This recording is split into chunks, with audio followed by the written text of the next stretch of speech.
and he felt like he heard something coming from right behind him, but he didn't see anything. Well, I wanted to go back and see if there was possibly something we missed, and I think I might have found something. Deep in the heart of the wilderness, where dense trees stand like sentinels and the air is thick with mystery, the Expedition Bigfoot team sets off on another search for the legendary creature.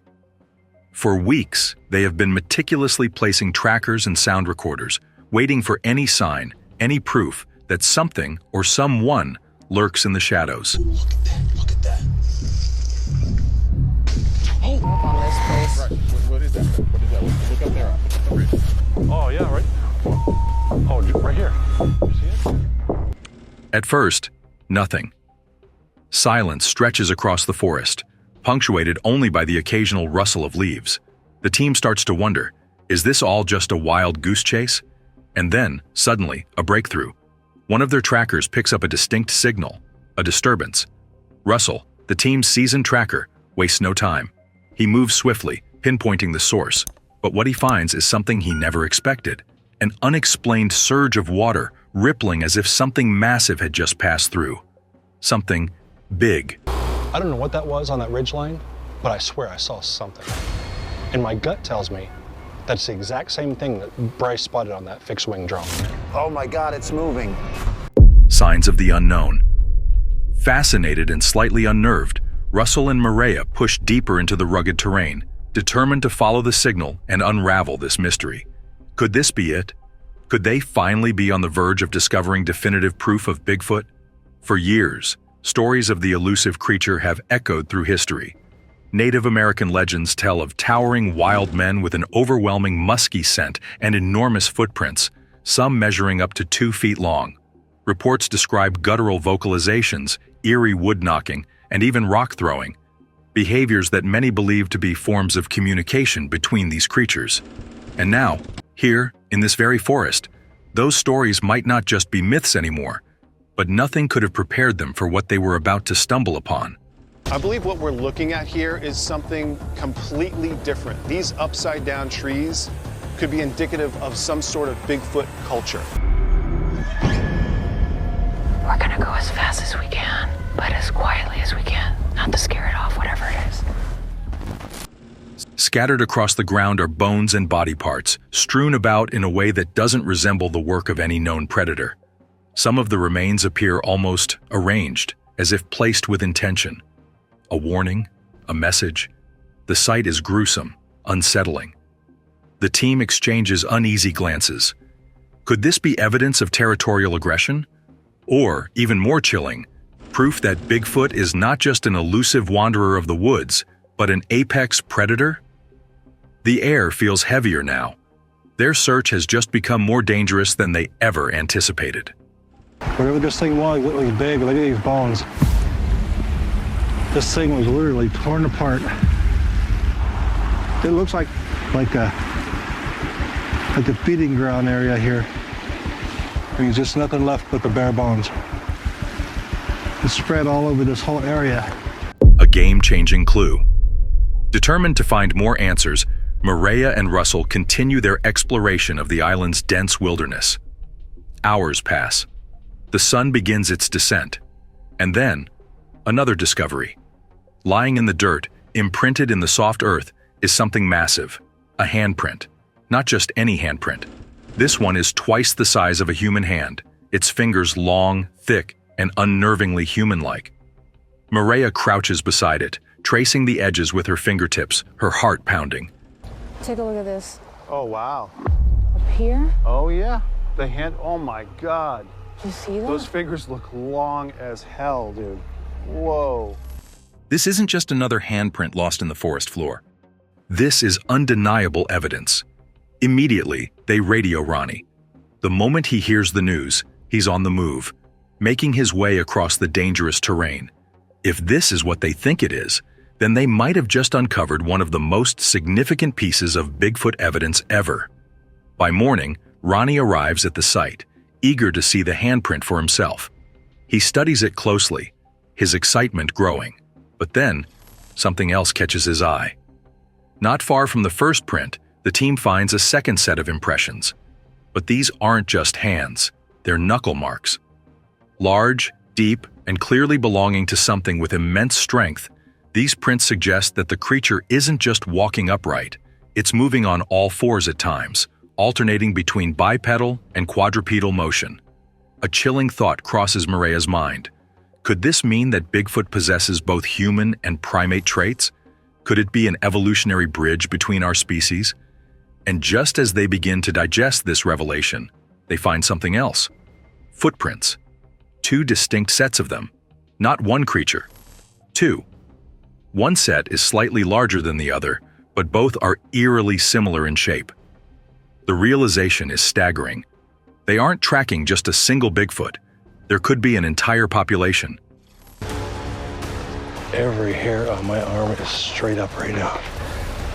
Something has moved through here. Oh my, look at this. An escalating threat. As the team analyzes the massive prints, a chilling shift in the atmosphere halts their excitement. The forest turns unnaturally silent. The wind ceases, even the insects seem to vanish. Then, a deep, guttural growl reverberates through the trees, low and menacing. Russell and Mareia freeze, instincts kicking in. Ronnie grips his equipment tighter, scanning the tree line. Another growl follows, closer this time, sending a ripple of fear through the group. A sudden, deliberate wood knock echoes like a warning. They aren't alone. Something is watching. Look, there's another big one. There's a set. Zach, there's bigger tracks. The urgent evacuation. Panic grips the team. Years of fieldwork never prepared them for this. They are no longer the hunters, but the hunted. A thunderous crash erupts from the trees, followed by heavy, deliberate steps closing in fast. Mareia shouts for the team to fall back. Ronnie doesn't hesitate.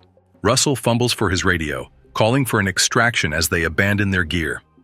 The sound of snapping branches behind them grows louder. Whatever is chasing them is gaining ground. The ATV screeches into the clearing just in time. The team scrambles aboard, breathless, hearts pounding. As they speed away, Mareia risks a final glance back. For a fleeting second, she sees it, a massive, towering figure standing between the trees, watching. Then, in an instant, it vanishes. A disturbing revelation. Mareia quickly documents the massive handprints and sends them to Bryce for analysis. But as he examines them, something startling emerges. The prints aren't identical. This confirms not just one, but multiple creatures, each with distinct features. Could this mean a breeding population, a hierarchy, or something else entirely? The team is now more determined than ever, but the challenge is immense. The dense wilderness provides endless hiding places, making tracking nearly impossible. Then, an insight sparks hope. They realize the river cutting through the valley may be the creature's main pathway. If they can track movements along the water, they might have a chance. The team devises a bold strategy to use the valley's natural enclosure to their advantage, trapping the creatures within the mountains. If they succeed, this could be the greatest breakthrough in cryptid research. But if the creatures don't want to be found, what happens when they feel cornered? An ambitious operation begins. The team launches their most daring investigation yet. The stakes are higher than ever. If they fail, the creatures may slip away for good. Armed with cutting-edge technology, they split up to cover more ground.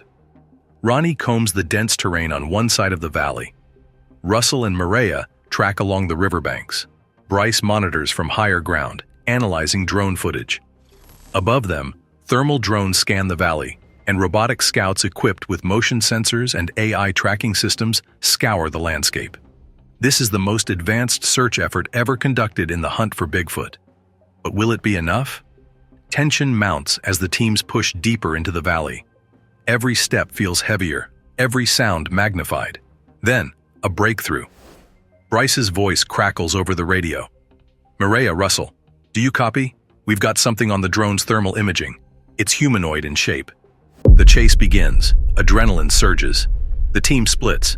Ronnie heads toward the timberline, while Mareia and Russell race toward the glacier, where the figure was last seen. The search intensifies, urgency replacing fear. Then, something terrifying happens. Ronnie, alone on his side of the valley, hears it first. A deep, deliberate noise from the tree line. Branches snap, leaves rustle. A heavy thud shakes the ground. Something big is moving. Ronnie freezes, gripping his equipment. He feels it, the weight of something unseen, watching. His voice tightens over the radio. "Bryce, I've got movement. It's close." Instantly, Bryce redirects a drone to Ronnie's location. Its thermal sensors scan the tree line, searching for a heat signature. The tension is suffocating. Then, on the screen, a massive humanoid shape flickers into view. It's real, and it's moving. The creature knows. The team mobilizes in an instant. Maria and Russell rush toward the glacier while Ronnie remains at the timberline, tracking the unidentified figure. Overhead, drones monitor the creature's movements. It's fast, deliberate, intelligent. This thing isn't just wandering. It knows it's being followed. Ronnie tightens his grip on his gear. The forest suddenly feels alive, charged with something unnatural. Then, a guttural growl, deep, threatening. A loud, sharp wood knock follows, echoing through the trees. A signal? A warning? Before he can react, the forest erupts. Something massive tears through the undergrowth. A shadow flashes between the trees, towering, fast, unmistakably humanoid. The team needs to move, now. All of the animals that I know that are here, none of them sound like that. Right. So, That sounded freaking I close. can't begin to explain what that was. Emergency evacuation. Fall back, now! Maria's voice rings through the radio. Ronnie doesn't hesitate. He bolts, his breath ragged as branches snap like twigs behind him. Heavy footsteps thunder through the forest, closing in. Russell frantically calls for extraction as the team scrambles toward the clearing. The ground trembles under the force of whatever is chasing them. Then, just as the ATV skids to a stop, Maria looks back. For a split second she sees it, a massive silhouette, standing at the edge of the clearing, watching. And then, it's gone. The drone buzzes overhead, scanning the valley. Suddenly, a massive spike in thermal radiation. Something big is moving. Ronnie grips the radio. "Bryce, I can hear it, but I can't see it." His pulse hammers as the drone's lens sharpens. An outline emerges. It's huge, darting between trees, evading their view. The sudden shift in the thermal field confirms their worst fear. This thing isn't just moving, it's watching them. The chase begins. The robotic scouts close in, their infrared sensors locked onto the heat signature. Then, it vanishes, as if the creature has melted into the forest. Ronnie's frustration spikes. He knows it's there. He can hear branches snapping, leaves rustling, the weight of something colossal just beyond sight. Without thinking, he plunges into the trees. His flashlight cuts through the underbrush, his breath heavy. This is his moment. Above, Bryce watches the drone feed. His voice tightens over the radio. "Ronnie, you're right on top of it. Be careful." Then, branches snap. The sound is closer. Something is circling him, tracking the beast. Despite the initial shock, the team quickly regrouped. They had come too far to turn back now. With the tracks fresh and the evidence mounting, they agreed. The pursuit must continue. Ronnie and Bryce exchanged quick words, both knowing that whatever they were dealing with had likely evaded them for now. But the search wasn't over. If anything, this was their best chance to close in. The hunt wasn't just for proof anymore. It was about understanding what they were truly up against. With adrenaline surging through their veins, the team pressed forward, their flashlights barely piercing through the suffocating darkness of the forest. The conditions were brutal, the cold creeping into their bones, but their resolve was unwavering. They had tracked footprints, analyzed strange handprints, and even witnessed thermal readings that defied all logic. And now, the trail was leading them somewhere unexpected, toward the glacier. A chilling sight. As they reached higher ground, the landscape changed. The thick underbrush thinned, replaced by a layer of fresh snow. Every step crunched beneath their boots, the sound amplified in the eerie silence. But as they moved forward, a gruesome sight stopped them in their tracks. Before them lay a fresh kill, the snow-stained crimson. The metallic scent of blood filled the air, so thick it was almost suffocating. Bryce exhaled sharply. "This is right in front of us." His voice was tense, his eyes fixed on the brutal scene. The body, What was left of it was torn apart, bones shattered, ribs split wide open. It wasn't just a kill, it was a slaughter. The realization hit them all at once. This was no ordinary predator's work. The force required to rip apart a creature of this size, likely an elk or Sitka blacktail deer, was staggering. But the way the bones had been cracked open? That was something else entirely, something more deliberate. The hunter's domain.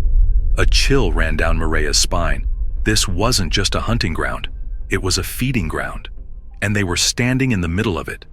The deeper implications set in fast. If the creature had just been here, was it still watching them? Every rustling sound in the woods felt amplified. Every shadow seemed to move. The realization crept in slowly, horrifyingly. They weren't just hunters anymore. They were prey. And if the creature was still lurking, waiting, observing, what would happen if it decided to strike? The freezing cold suddenly felt irrelevant. The only thing that mattered was getting out of there alive. As the team cautiously examined the slaughtered remains, something even more unsettling caught their attention. The bones weren't just broken. They were split open in an almost surgical manner. Why would a predator do this? The flesh alone would have sufficed, yet the bones had been cracked, as if for the marrow. Mireya's mind raced. Ancient humans used to do the same thing. Anthropologists have long theorized that consuming bone marrow played a role in early human brain development. The nutrient-rich substance provided critical sustenance, helping primitive humans evolve into what we are today. Could Bigfoot be exhibiting the same behavior? Was this creature not just a beast, but something more? A hybrid, part human, part something else? The unsettling thought lingered in the cold air. Were they dealing with a relic from the past? A species that had evolved alongside humanity in secret? The pieces were coming together in ways no one had expected. This wasn't just an elusive cryptid, this was an intelligent predator. Their earlier discovery of volcanic glass suddenly took on new meaning. At first, they thought it was just another strange anomaly in the terrain. But now? What if the creature had been using it as a tool? Was this thing not just surviving, but thriving, adapting, learning, evolving? This was more than they had bargained for. The bloodied snow, the shattered bones, the strange remnants of tools, it all pointed to one terrifying conclusion. They weren't chasing a myth. They were tracking something real, the final clue. As Mireya and Russell continued their trek toward the glacier, something strange happened. The tracks, which had been so clear in the snow, suddenly vanished. The entire team stopped, confused. How could a creature that large simply disappear? The snow was pristine, untouched beyond a certain point. No signs of movement, no drag marks, just an eerie, unsettling silence. It was as if the creature had vanished into thin air. Mireya glanced at Russell. "Do you see this?" Russell nodded, his expression unreadable. It didn't make sense. The only logical explanation was that the creature had somehow doubled back, erasing its own trail. Or had it found another way out? I definitely don't think we should give up on this place. Right. What is that? What is that? Look up there. Look up the ridge. Oh, yeah, right. Well, oh, right here. You see it? A shadow on the ice. Then, the cameraman's voice cut through the quiet. "Look up there, on the glacier." Russell squinted against the early morning haze, and his heart nearly stopped. At the top of the ice ridge stood a shadowy figure, nearly camouflaged against the bright white snow. Tall, broad, still, watching. Mireya barely breathed. "What is that?" she whispered. Then, in an instant, it moved. Faster than anything they had ever seen. The creature moved too fast. Before Mireya and Russell could react, it had darted out of sight, disappearing into the skyline like a phantom. Russell shook his head, his eyes still fixed on the empty ridge. "That wasn't a bear," he murmured. Mireya swallowed hard, her pulse quickening. "We have to follow it." There was no hesitation. This was their chance. Without another word, they pressed forward, stepping onto the unforgiving ice, determined to uncover the truth. Whatever was out there wasn't running from them. It was leading them somewhere. The glacier stretched endlessly before them, a harsh and desolate landscape of ice and crevasses. It seemed impossible that anything could survive in such brutal conditions. Yet, something had been here, watching them. Maria exchanged a glance with Russell. Was this a chase or a trap? Their steps became careful, calculated. This was the moment they had been waiting for, the closest they had ever been. But deep down, a gnawing thought took hold. What if the creature wanted them to follow? The more they considered it, the more it made sense. This glacier, remote, dangerous, untouched, was the perfect refuge for something that had spent centuries avoiding detection. Maria stared at the towering ice formations, her voice barely above a whisper. We've been thinking too small. It's not just hiding in the forest. It could be living here. Russell inhaled sharply, scanning the vast frozen expanse. The idea that something this large and powerful could thrive in such a desolate place was terrifying. If they were right, they weren't just tracking it anymore. They were walking straight into its territory, and that meant, at any moment, it could strike. Meanwhile, back at the massacre site, Ronnie and Bryce continued sifting through the chilling remains. The creature's trail had gone cold. No footprints, no disturbances, just the frozen, gruesome evidence of its power. It was as if the thing had vanished into thin air. Then, a breakthrough. Half buried beneath fallen branches and layers of snow, they spotted something, a deep gash in the ground. Not just any mark, a claw mark, huge, sharp, deliberate. Bryce exhaled, his breath fogging in the freezing air. He crouched beside it, running a gloved hand over the jagged edges. What the hell? That's no normal animal. The scale of the mark was staggering. Whatever had made this wasn't just big, it was powerful. Ronnie straightened, his gut twisting. We've got to tell Maria and Russell. They're onto something, and we need to link up before this gets any weirder. But before they could move, the wind picked up. Snowflakes swirled, settling into the claw marks. Within seconds, the evidence was gone. It was as if nature itself was trying to bury the truth. The hunter becomes the hunted. Bryce and Ronnie pushed forward, the weight of their discovery sinking in. The claw marks weren't random, nor were they the work of a bear. Bears leave parallel scratches. These were jagged, spread apart, too large for any known predator. Worse, they were 8 feet up the tree. Ronnie's pulse quickened. No bear does this. The realization hit them hard. This wasn't just an animal. It was something else. Watching, stalking, calculating. Meanwhile, miles away, Maria and Russell navigated the silent, frozen wasteland of the glacier, their every step crunching through the untouched snow. Then, a noise.